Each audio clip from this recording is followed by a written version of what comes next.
Chegou, pois, Gideão e os 100 homens que com ele iam ao extremo do arraial, ao princípio da vigília da meia-noite, havendo sido de pouco trocadas as guardas.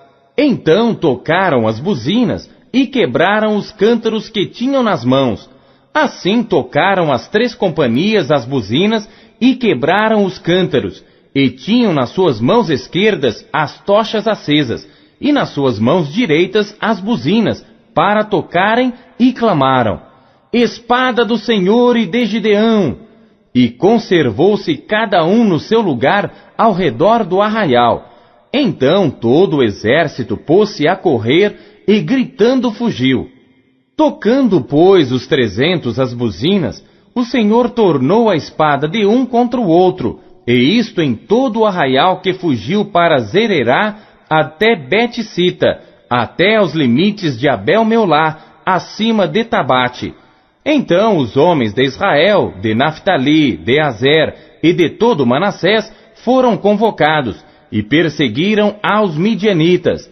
Também Gideão enviou mensageiros a todas as montanhas de Efraim, dizendo: Descei ao encontro dos midianitas, e tomai-lhes as águas até Bet-bara, e também o Jordão.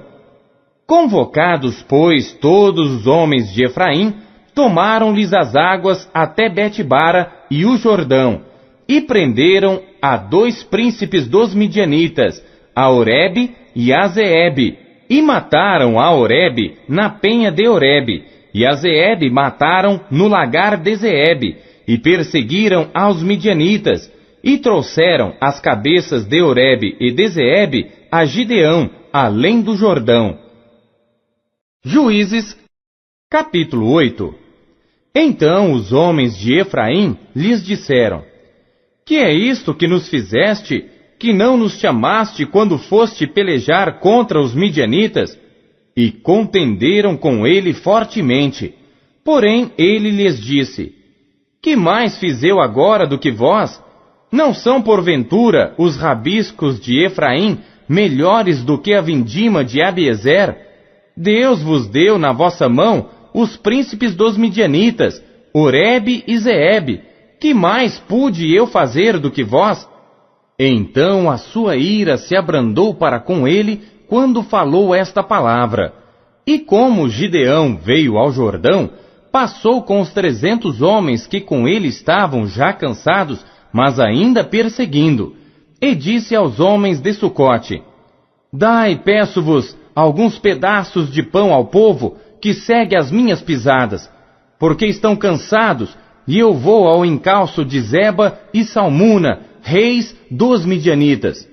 Porém, os príncipes de Sucote disseram: Estão já Zeba e Salmuna em tua mão, para que demos pão ao teu exército? Então disse Gideão: Pois quando o Senhor der na minha mão a Zeba e a Salmuna, trilharei a vossa carne com os espinhos do deserto e com os abrolhos. E dali subiu a Penuel, e falou-lhes da mesma maneira.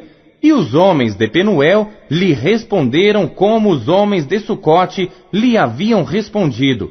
Por isso também falou aos homens de Penuel, dizendo: Quando eu voltar em paz, derribarei esta torre.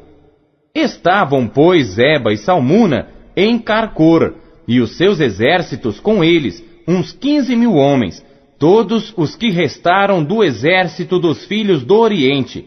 E os que caíram foram 120.000 homens que puxavam da espada. E subiu Gideão pelo caminho dos que habitavam em tendas, para o oriente de Nobá e Jogbeá, e feriu aquele exército, porquanto o exército estava descuidado.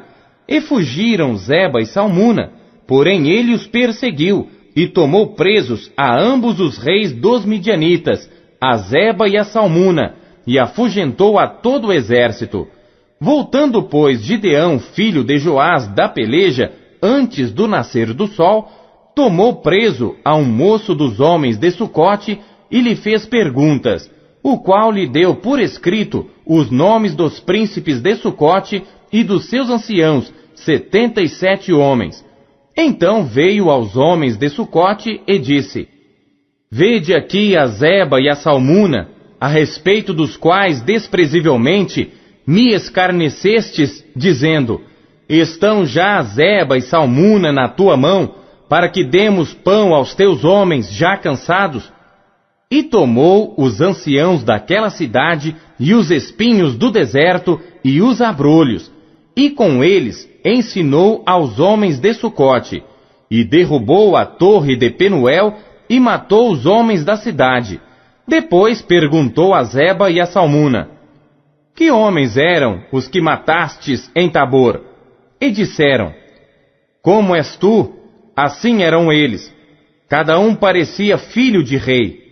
Então disse ele: meus irmãos eram filhos de minha mãe.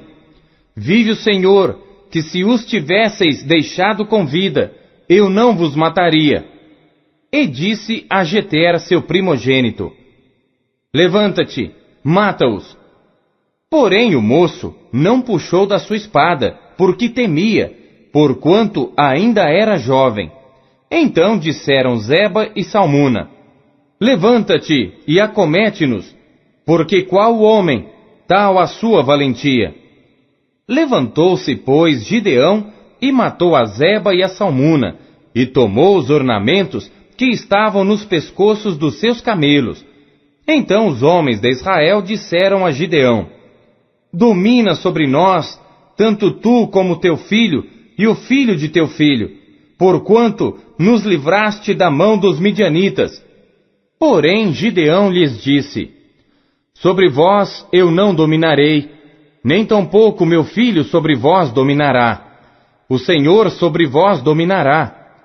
E disse-lhes mais Gideão: uma petição vos farei. Dá-me cada um de vós os pendentes do seu despojo. Porque tinham pendentes de ouro, porquanto eram ismaelitas. E disseram eles: de boa vontade os daremos. E estenderam uma capa, e cada um deles deitou ali um pendente do seu despojo. E foi o peso dos pendentes de ouro que pediu 1.700 siclos de ouro, afora os ornamentos, e as cadeias, e as vestes de púrpura, que traziam os reis dos midianitas, e afora as coleiras que os camelos traziam ao pescoço. E fez Gideão dele um éfode, e colocou na sua cidade em Ofra. E todo Israel prostituiu-se ali após ele, e foi por tropeço a Gideão e a sua casa. Assim foram abatidos os midianitas diante dos filhos de Israel, e nunca mais levantaram a sua cabeça. E sossegou a terra 40 anos nos dias de Gideão.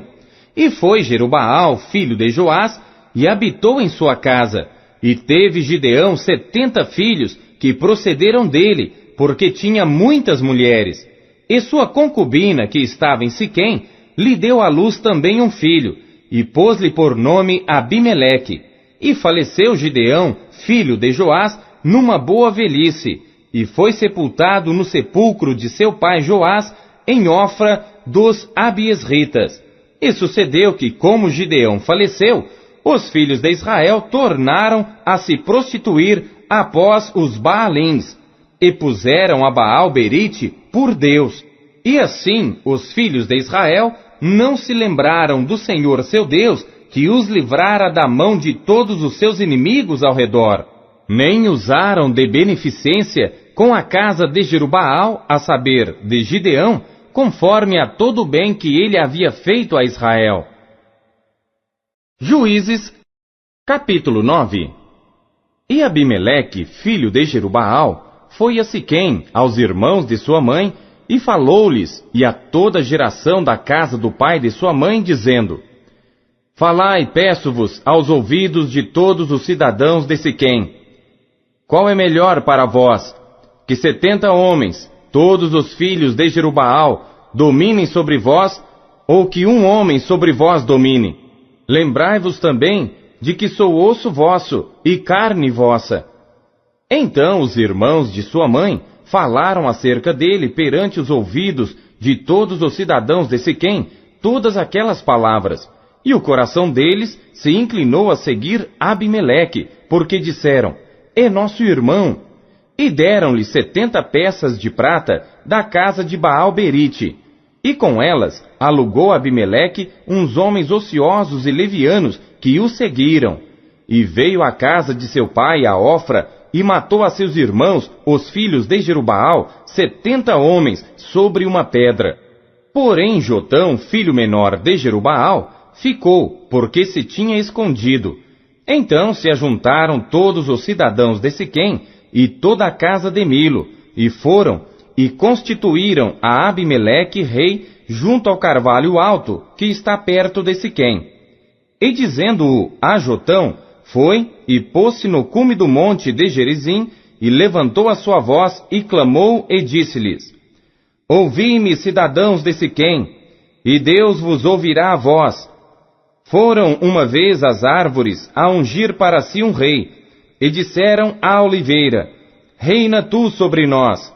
Porém a oliveira lhes disse: deixaria eu a minha gordura que Deus e os homens em mim prezam, e iria pairar sobre as árvores? Então disseram as árvores à figueira: vem tu e reina sobre nós. Porém a figueira lhes disse: deixaria eu a minha doçura, o meu bom fruto, e iria pairar sobre as árvores? Então disseram as árvores à videira: vem tu e reina sobre nós. Porém a videira lhes disse: deixaria eu o meu mosto que alegra a Deus e aos homens, e iria pairar sobre as árvores? Então todas as árvores disseram ao espinheiro: vem tu e reina sobre nós. E disse o espinheiro às árvores: se na verdade me ungis por rei sobre vós, vinde e confiai-vos debaixo da minha sombra. Mas se não, saia fogo do espinheiro que consuma os cedros do Líbano. Agora, pois, se é que em verdade e sinceridade agistes, fazendo rei a Abimeleque, e se bem fizestes para com Jerubaal e para com a sua casa, e se com ele usastes conforme ao merecimento das suas mãos, porque meu pai pelejou por vós e desprezou a sua vida e vos livrou da mão dos midianitas, porém vós hoje vos levantastes contra a casa de meu pai e matastes a seus filhos, 70 homens sobre uma pedra, e a Abimeleque, filho da sua serva, fizestes reinar sobre os cidadãos de Siquém, porque é vosso irmão. Pois se em verdade e sinceridade usastes com Jerubaal e com a sua casa hoje, alegrai-vos com Abimeleque, e também ele se alegre convosco. Mas se não, saia fogo de Abimeleque, e consuma aos cidadãos de Siquém e a casa de Milo. E saia fogo dos cidadãos de Siquém e da casa de Milo, que consuma a Abimeleque. Então partiu Jotão, e fugiu, e foi para Beer, e ali habitou por medo de Abimeleque seu irmão. Havendo, pois, Abimeleque dominado 3 anos sobre Israel, enviou Deus um mau espírito entre Abimeleque e os cidadãos de Siquém, e estes se houveram aleivosamente contra Abimeleque, para que a violência feita aos 70 filhos de Jerubaal viesse e o seu sangue caísse sobre Abimeleque seu irmão, que os matara, e sobre os cidadãos de Siquém, que fortaleceram as mãos dele para matar a seus irmãos. E os cidadãos de Siquém puseram contra ele quem lhe armasse emboscadas sobre os cumes dos montes, e a todo aquele que passava pelo caminho junto a eles o assaltavam. E contou-se isso a Abimeleque. Veio também Gaal, filho de Ebede, com seus irmãos, e passaram a Siquém. E os cidadãos de Siquém confiaram nele,